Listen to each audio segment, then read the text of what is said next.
bersahabat dengan kaum minoritas. Apa yang membuat Pak Lembong justru malah bukan hanya mendukung Pak Anies, tapi menjadi co-captain tim Amin? Sungkem yang serendah-rendahnya itu bukan karena hati. Menurut saya karena hati itu adalah dengan ikhlas mengakui, oh iya saya salah, benahi sampai tuntas. Ada asumsi orang yang bilang nih, wah kalau gitu Pak Tom, Pak Anies ini adalah kumpulan barisan sakit hati yang akhirnya berkumpul bersama.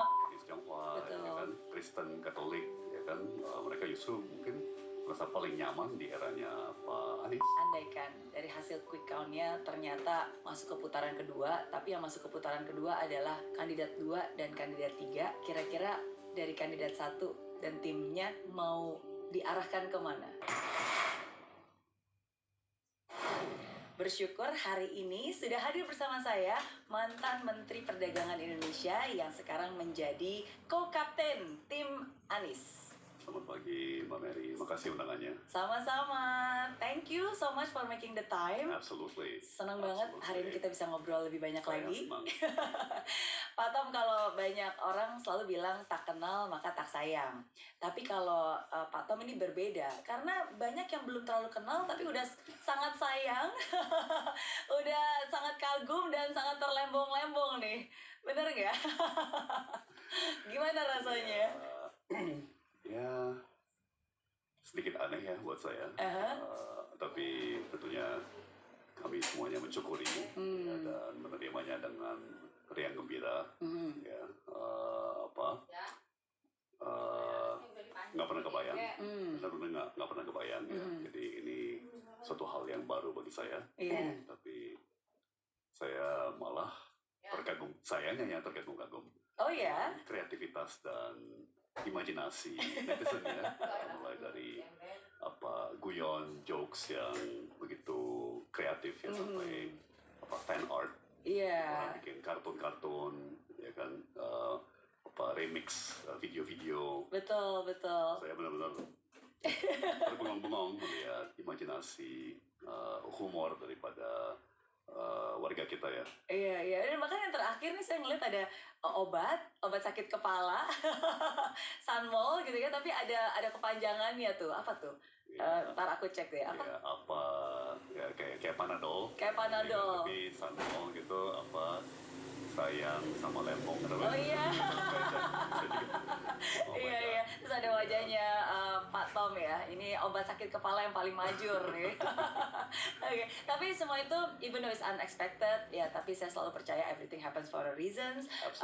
Absolutely. Karena debat cawapres pada saat itu Mas Gibran menyebutkan nama Pak Tom beberapa kali, akhirnya dunia menoleh.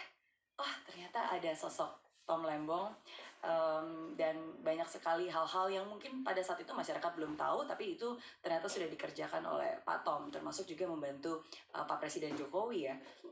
Selama 7 tahun. Iya, bahkan dari sebelumnya kan, sebelum Pak Jokowi menjadi presiden, sebenarnya Pak Tom juga sudah mendampingi dan membantu Pak Jokowi. Mungkin bisa diceritakan berapa tahun dan apa saja posisi Pak Tom pada saat itu? Ya, jadi saya diperkenalkan dengan Pak Jokowi di 2013 waktu beliau baru saja terpilih menjadi Gubernur DKI. Dan tentunya kita banyak ngobrol mengenai dunia usaha, karena beliau latar belakang usaha, saya juga latar belakang usaha. Tapi kalau beliau kan industri real gitu ya, industri mebel dan kayu. Sementara saya dari sektor keuangan, perbankan ya, bankir. Ya kemudian jadi penasihat ekonomi, kan, terus membantu dengan terutama wawancara beliau dengan media internasional, membantu membuatkan contekan. By the way, saya tuh nggak ngeh bahwa kata contekan itu punya konotasi negatif. Ya, jadi waktu pertama kali keluar dengan istilah itu dengan dikaitkan dengan nama saya tuh nggak ngeh bahwa itu ada persepsi negatifnya. Karena saya selalu pakai kata itu. Saya selalu bilang ya, bentar saya mesti lihat contekan saya dulu nih. Ya kan? Karena kan kita udah nggak di SMP atau SMA lagi. Betul. Kita udah nggak ujian hafal lagi ya. Jadi lebih baik ya kita semua pakai catatan, semua pakai contekan gitu ya. Betul. Jadi ya memang bikin masukan, butir bicara, akhirnya lama-lama bikin naskah pidato, kan? Dan dalam kurun waktu 7 tahun mungkin bikin lebih dari 200 ya. Butir bicara, naskah pidato, sambutan, masukan untuk sidang kabinet atau bilateral dengan kepala negara atau kepala pemerintahan. Iya, termasuk menjawab beberapa pertanyaan yang mungkin secara teknis Pak Jokowi meminta Pak Tom untuk menjawab. Iya, termasuk itu kadang-kadang. Dan menurut saya sih itu biasa ya. Itu biasa. Memang bukan tugasnya kepala negara untuk mengetahui yang terlalu teknis. Oke. Lalu menjadi Menteri Perdagangan dan lalu menjadi Kepala BKPM. Badan Koordinasi Penanaman Modal. Oke, berarti sudah cukup lama ya, lebih dari... Lumayan, jadi dari awal sampai akhir ya 7 tahun lebih sih. Tapi saya kalau dari saat saya pertama kali ketemu Pak Presiden Jokowi ya udah 10 tahun. 10 tahun ya. Oke. Pantesan itu mungkin nama Tom Lembong melekat bukan hanya di Pak Jokowi tapi juga di keluarga Pak Jokowi ya. Oke.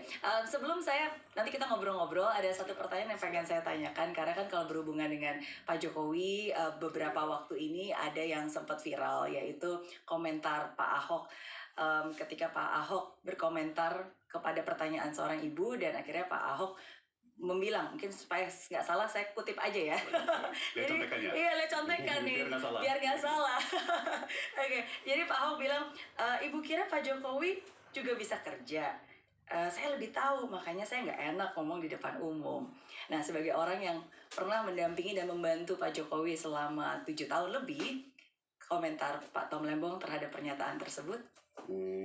Reaksi saya sih, menurut saya itu berlebihan. Ya, berlebihan. Menurut saya justru kebalikannya. Ya. Jadi istilah Pak Presiden Jokowi yaitu kerja, itu memang beliau. Itu memang beliau. Ya. Justru yang saya khawatirkan dari beberapa tahun lalu itu terlalu banyak kerja, kurang mikir. Oke. Ya. Jadi kalau saya mau ringkas, ya, mungkin yang lebih tepat itu kerja, mikir, kerja. Oke. Jangan cuma kerja. Iya. Kalau mikir ya nggak pernah akan jadi barang. Betul. Jadi perlu sebuah keseimbangan antara kerja dengan mikir. Iya. Ya, jadi kalau dalam ilmu manajemen kan ada istilah work hard, kerja keras, dan work smart, kerja cerdas. Yeah. Ya kan? Jadi saya rasa sekali lagi saya tentunya tidak tahu konteks Pak Ahok menyampaikan hal itu, tapi kalau lihat sepintas begitu, saya kira nomor satu berlebihan, kedua justru kalau saya lihat ini kebalikannya. Yeah. Terlalu berorientasi kepada hasil ya, dan terlalu mengabaikan proses dan prosedur ya, termasuk konsultasi publik, termasuk diskusi dan debat yang sehat ya. Terlalu ngegas. Pokoknya maunya cepet, ya, maunya cepet jadi barang gitu ya kan. Dengan konsekuensi belakangan, waduh kok gini, waduh kok gitu ya kan. Ya kalau umpamanya sudah dipikirkan dari awal atau lebih terbuka terhadap kritik dan masukan, ya, akan lebih matang, lebih baik, lebih sempurna, sehingga saat menjadi barang tidak membawa begitu banyak masalah gitu ya. Oke, that's true. Ya, ntar kita ngobrol lebih banyak lagi tentang point of view itu ya, karena of course sometimes as a person kita have to deliver, definitely goal oriented, dan harus ada hasil, karena kan we cannot just promise, we have to really deliver. But at the same time do whatever it takes ya, sampai batas mana nih gitu kan, it's a balance between the two. Tapi having said that, berarti bertahun-tahun bekerja dengan Pak Jokowi, nah sekarang bekerja sama dengan Pak Anies Baswedan.